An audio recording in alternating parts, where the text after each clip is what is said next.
हर हर महादेव, जय श्री राम, राधे राधे।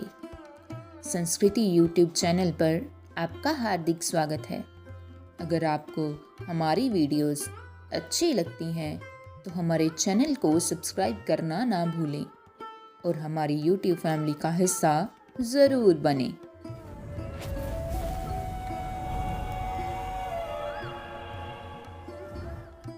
नारद जी ने ब्रह्मा जी से कहा कि कार्तिक शुक्ल पक्ष में कौन सी एकादशी आती है जिसमें भगवान गोविंद को जगाते हैं। ब्रह्मा जी बोले, मुनि श्रेष्ठ, उसे प्रबोधनी एकादशी कहते हैं। प्रबोधनी एकादशी के दिन प्रबोधनी एकादशी का महात्म्य व्रत में जरूर पढ़ना चाहिए।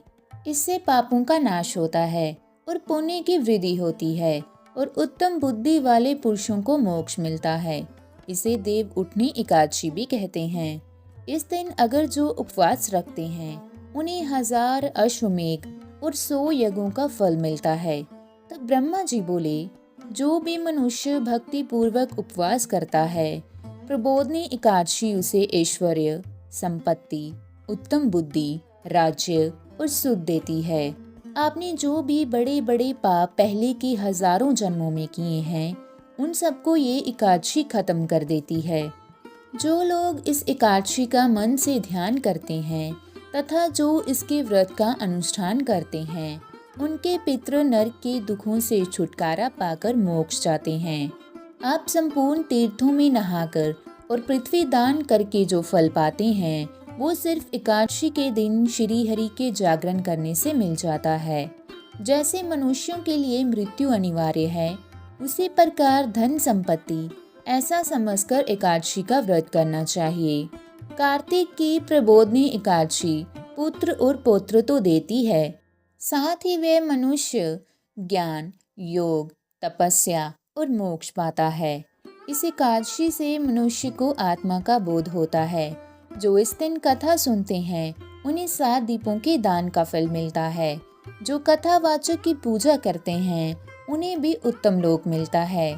कार्तिक मास में जो तुलसी से भगवान की पूजा करता है वो 10,000 जन्मों के पाप क्षमा करा लेता है। जो कार्तिक में वृंदा जी का दर्शन करते हैं वो 1000 युग तक वैकुंठ में निवास करते हैं।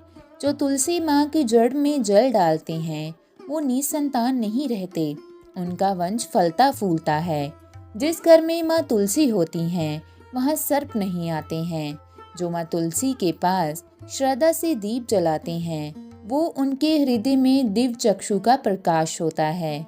जो शालिग्राम को चरनोदिक में तुलसी मिलाकर पीते हैं वो अकाल मृत्यु को नहीं पाते, उनकी व्याधियाँ नष्ट हो जाती हैं, उनका पुनर्जन्म नहीं होता।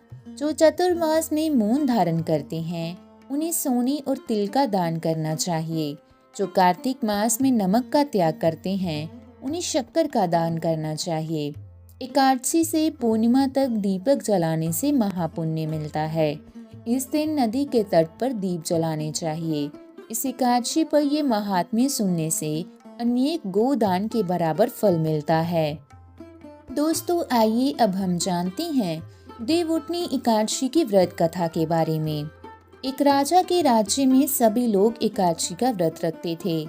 एक दिन किसी दूसरे राज्य का एक व्यक्ति राजा के पास आकर बोला, महाराज, कृपा करके मुझे नौकरी पर रख लें। तब राजा ने शर्त रखी कि ठीक है, रख लेते हैं, लेकिन एकादशी पर तुम्हें अन्न नहीं मिलेगा। एकादशी के दिन जब उसे फलाहार का सामान दिया गया तो वो राजा के सामने गिड़गिड़ाने लगा, मैं भूखा ही मर जाऊंगा, मुझे अन्न दे दो। राजा ने उसे शर्त की बात याद दिलाई पर वे अन्न छोड़ने को राजी नहीं हुआ। तब राजा ने उसे आटा, दाल, चावल आदि दिए। वह नित्य की तरह नदी पर पहुंचा और स्नान कर भोजन पकाने लगा। जब भोजन बन गया तो वे भगवान को बुलाने लगा, बोला, भोजन तैयार है। उसके बुलाने पर पीताम्बर धारण किए भगवान चतुर्भुज रूप में आ पहुंचे और प्रेम से उसके साथ भोजन करने लगे।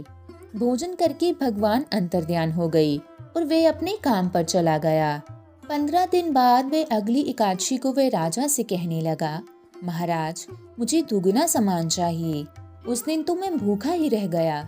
राजा ने कारण पूछा तो उसने बताया कि हमारे साथ भगवान भी भोजन खाते हैं, इसलिए हम दोनों के लिए ये सामान पूरा नहीं होता। ये सुनकर राजा को बड़ा आश्चर्य हुआ। वह बोला, मैं नहीं मान सकता कि भगवान तुम्हारे साथ खाते हैं। मैं तो इतना व्रत रखता हूँ, पूजा करता हूँ, पर भगवान ने मुझे कभी दर्शन नहीं दिए। राजा की बात सुनकर वह बोला, महाराज, यदि विश्वास ना हो तो साथ चल कर देख लें। राजा एक पेड़ के पीछे छिपकर बैठ गया। उस व्यक्ति ने हर रोज की तरह भोजन बनाया और भगवान को शाम तक पुकारता रहा, फिर भी भगवान न आए। अंत में उसने कहा, हे भगवान, यदि आप नहीं आए तो मैं नदी में कूदकर प्राण त्याग दूंगा। फिर भी भगवान नहीं आए। तब वह प्राण त्यागने के उद्देश्य से नदी की तरफ बढ़ा। प्राण त्यागने का उसका दृढ़ इरादा जान शीघ्र ही भगवान ने प्रकट होकर उसे रोक लिया और साथ बैठकर भोजन करने लगे। खा पीकर वे उसे अपने विमान में बिठाकर अपने धाम ले गए। ये देख राजा ने सोचा कि व्रत उपवास से तब तक कोई फायदा नहीं होता जब तक मन शुद्ध ना हो। इससे राजा को ज्ञान मिला। वह भी मन से व्रत उपवास करने लगा और अंत में स्वर्ग को प्राप्त हुआ। दोस्तों, अब हम देवउठनी एकादशी की दूसरी व्रत कथा के बारे में जानते हैं। एक समय भगवान नारायण से माँ लक्ष्मी जी ने कहा, हे नाथ, अब आप दिन रात जागा करते हैं और सोते हैं तो लाखों करोड़ों वर्षों तक सो जाते हैं। उस समय समस्त चराचर का नाश भी कर डालते हैं। अतः आप नियम से प्रतिवर्ष निद्रा लिया करें। इससे मुझे भी कुछ समय विश्राम करने का समय मिल जाएगा। लक्ष्मी जी की बात सुनकर नारायण जी मुस्कुराए और बोले, देवी, तुमने ठीक कहा है। मेरे जागने से सब देवों को और खासकर तुमको कष्ट होता है। तुम्हें मेरी सेवा से जरा भी अवकाश नहीं मिलता। इसलिए तुम्हारे कथन अनुसार आज से मैं प्रतिवर्ष 4 मास वर्षा ऋतु में शयन किया करूंगा। उस समय तुमको और देवगणों को अवकाश होगा। मेरी ये निद्रा अल्प निद्रा और प्रलयकालीन महानिद्रा कहलाएगी। यह मेरी अल्प निद्रा मेरे भक्तों को परम मंगलकारी, उत्सवप्रद तथा पुण्यवर्धक होगी। इस काल में मेरे जो भी भक्त मेरे शयन की भावना कर मेरी सेवा करेंगे और शयन और उत्पादन के उत्सव आनंद पूर्वक आयोजित करेंगे, उनके घर में तुम्हारे सहित निवास करूंगा।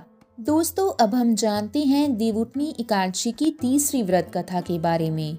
एक नगर में एक राजा था। उसके राज्य में सभी लोग बहुत सुखी थे। उस नगर में एकादशी को कोई भी अन्न नहीं बेचता और ना ही कोई अन्न पकाता था। सभी फलाहार करते थे। एक बार भगवान ने राजा की परीक्षा लेना चाही। भगवान ने एक सुंदरी का रूप धारण किया तथा सड़क पर बैठ गए। तभी राजा उधर से निकला और सुंदरी को देखकर चकित रह गया।